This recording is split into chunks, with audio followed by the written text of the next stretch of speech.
Aujourd'hui, je voudrais vous parler d'un sujet super important, forcément. J'enfonce un peu une porte ouverte si vous êtes en train de vous demander quoi il faut commencer pour préparer un projet de construction. Forcément, on imagine le budget, on peut imaginer plein de choses, plein d'étapes à prendre dans l'ordre. Pour bien vous organiser, déjà, ce qui va être important de savoir, c'est dans ce budget, dedans, il y a quoi dedans? Parce que simple oubli, une taxe, une partie de la maison, un équipement technique obligatoire. Donc vous allez me dire oui, mais le constructeur va penser à tout, ou le maître d'œuvre aussi. Peut-être, mais peut-être pas. Donc l'idée c'est, je vais pas faire comme on trouve ce qu'on trouve sur internet. Je vais pas vous faire un camembert avec un pourcentage. Ça c'est une moyenne. Donc si c'est une moyenne, ça veut dire que tout le monde est un peu au-dessus ou un peu en dessous ou en décalage. Il y a des cas particuliers. Au niveau des taxes, il y en a aussi. Donc je ne vais certainement pas vous faire un camembert. On va énumérer un peu tout ça, mais vraiment d'une façon très simple. Donc la partie terrain, forcément, donc, le prix du terrain, le prix du vendeur. En plus de ce prix-là, donc s'il y a une agence, et donc ça, c'est pas une obligation, mais s'il y a une agence, forcément, il y aura des frais d'agence. Et obligatoirement, il y aura des frais de notaire. Donc ça, c'est quelque chose qu'il y aura forcément. Donc ça, on l'aura tout le temps, ça aussi. Au niveau du terrain, vous allez avoir aussi peut-être des travaux de viabilisation. Donc ça, j'ai une autre vidéo là-dessus qui vous explique la différence entre ça et les raccordements, avec les étapes à suivre si vous avez besoin. Pareil, je vous mettrai le lien. Là-dedans, vous retrouverez toujours forcément ça. Après, le terrain, même si forcément quand vous achetez un terrain viabilisé, vous payez un peu de ça, ce sera dans ce prix ici. Donc après, une fois que ça c'est fait, sur la partie terrain, on va avoir une partie taxe et ce que beaucoup appellent, moi aussi d'ailleurs, des frais annexes. Je vous mettrai aussi en lien un article avec une liste. Dans cette liste, j'ai essayé de tout mettre. Ça veut dire qu'il y a quand même des taxes qu'on ne rencontre pas dans tous les cas de figure. Il y a des taxes forcément que tout le monde paye, mais il peut y avoir des secteurs, je pense à un versement pour sous-densité, ce genre de choses, c'est des cas particuliers, mais si ça tombe sur vous, c'est quand même bien de le savoir en amont. Mais principalement, vous devez connaître votre taxe d'aménagement. Ça, j'insiste lourdement dessus parce que c'est un gros morceau. Donc là, je vous parle uniquement de taxes liées à la construction. Je ne vais pas vous parler de taxes d'habitation ou d'impôts fonciers. Ça, pour moi, après, c'est du récurrent. C'est à prévoir dans votre budget reste à vivre, même si c'est intéressant de le savoir. Mais là, ça ne va pas être le sujet. C'est vraiment pour la construction en elle-même. Donc la taxe d'aménagement, elle se compose de deux taux quand vous êtes hors Île-de-France. Donc un taux pour la commune, un taux pour le département. Et si vous êtes en Île-de-France, on rajoute 1% pour la région Île-de-France. Et ce qu'on peut trouver dans le premier taux, le taux de la commune notamment, en général, on se situe entre 1 et 5%. Je dis bien en général, ça peut monter à 20, c'est plafonné à 20.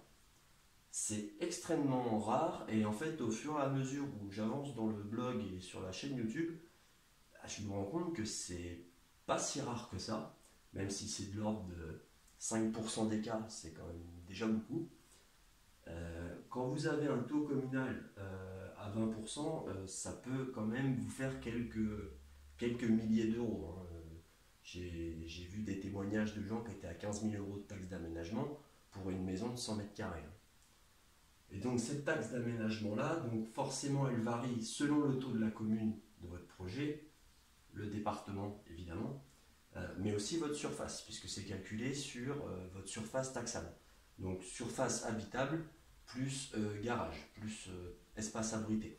Donc ça pareil, vous le retrouverez sur l'article. Sur la même facture que cette taxe d'aménagement, vous allez avoir la RAP. La RAP, c'est la redevance archéologique préventive. Donc souvent, c'est de l'ordre de 0,4% et ce sera payé en même temps que ça. Donc 0,4% de votre surface taxable. Au niveau de votre commune, pareil, vous allez avoir une taxe d'assainissement. Même si vous vous débrouillez pour récolter l'eau de pluie autonome, l'eau, il faut bien qu'elle s'évacue. Donc quoi qu'il arrive, l'eau que vous rejetez, vous payez quelque chose parce que vous vous servez du réseau d'eau usée. Donc ça, c'est la taxe d'assainissement. Et donc après, il va y avoir le plus gros morceau, ce qui va le plus nous amuser à préparer, c'est le prix de la maison. Ce que je veux bien vous faire comprendre ici, c'est que ne surtout pas oublier des choses obligatoires, ce que l'on a vu avant quand vous préparez votre budget, parce que oui, évidemment, personne ne va lancer un projet de construction sans être certain d'avoir un certain minimum de mètres carrés. Je pense que notre priorité à tous, de base, c'est l'espace. Et puis à partir de là, on voit si on se lance ou pas. Quand il y a un oubli sur une taxe, vous serez obligé de la payer.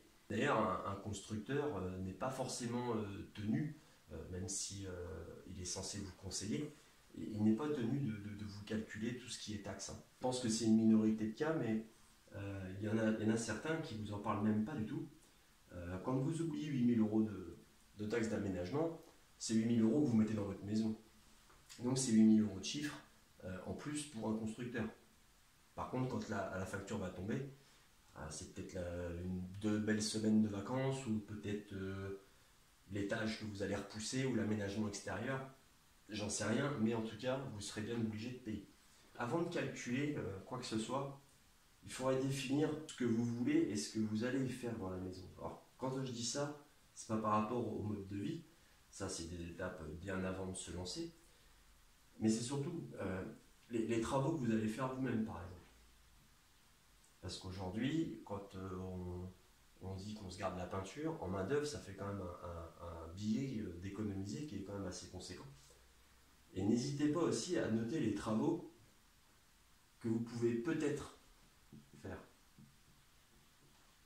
Parce que même si vous faites un calcul pour connaître la faisabilité de votre projet, quand vous allez avoir vos premiers rendez-vous, eh ben, peut-être que avec celui-là ça se passe bien, il y a un bon feeling, il nous présente un modèle de maison qui nous convient complètement. Par contre, il est un peu plus cher. Bon, du coup, peut-être qu'avec tonton machin ou le beau-frère ou peu importe qui vous voulez, peut-être que ces travaux-là, on pourra nous se les faire.